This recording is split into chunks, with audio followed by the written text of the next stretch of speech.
That's an interesting concept.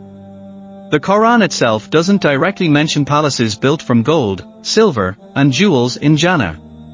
The descriptions in the Quran focus more on gardens, rivers, and a general sense of abundance and beauty. Here's a breakdown of why you might have heard this idea. Islamic Hadiths. Hadiths, which are sayings and teachings attributed to the Prophet Muhammad, might describe dwellings in Jannah made of precious materials. These hadiths can be a source of additional details about Jannah, but their authenticity varies.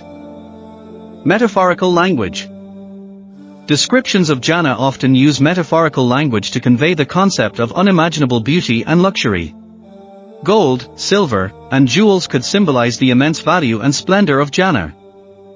Cultural interpretations. Across different cultures and times, Islamic scholars and artists have interpreted Jannah through their own artistic lens.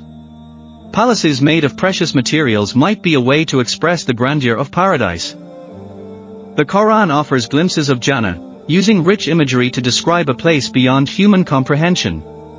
Here's a breakdown focusing specifically on Quranic verses.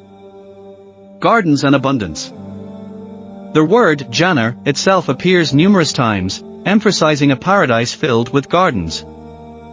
Flowing rivers are a recurring theme. These aren't just water but also milk, honey, and wine considered pure and free of intoxication, signifying sustenance and blessings. Abundant fruits of all varieties are mentioned as readily available and delicious. Dwellings and comfort.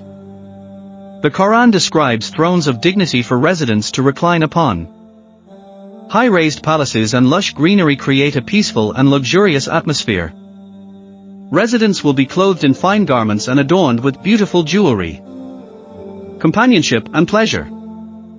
The Quran mentions righteous men and women being united with pure spouses, houris. Interpretations differ, with some emphasizing spiritual companionship and others mentioning physical intimacy. There will be constant joy and contentment, free from sorrow, negativity, or boredom. Spiritual fulfillment. The ultimate reward is Allah's pleasure and closeness. Jannah is described as a place where righteous desires are instantly fulfilled, emphasizing the state of perfect contentment. Important Quranic points. Metaphorical language. The descriptions are meant to evoke a sense of unimaginable bliss, not a literal depiction. Focus on deeds. The Quran emphasizes righteous deeds and faith as the means to enter Jannah. Details about Jannah serve as a motivational reminder. Degrees of paradise. Though not explicitly mentioned in the Quran, some scholars infer different levels of Jannah based on one's actions in life. The Quran offers glimpses of paradise, but acknowledges it surpasses human imagination as well as comprehension. Here's a description based on Islamic understanding. Beyond imagination. The Quran says in Surah Najm 53:18, no human being can imagine what is in store for them. Paradise, also called Janna al-Firdaus, is a place of such beauty and delight that it transcends our earthly limitations.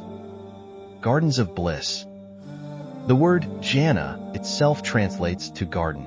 The Quran repeatedly describes paradise as lush gardens with flowing rivers of water, milk, honey, and wine. Surah Muhammad 47:15. These aren't just physical comforts, but symbolic of abundance and satisfaction. Dwellings and adornments.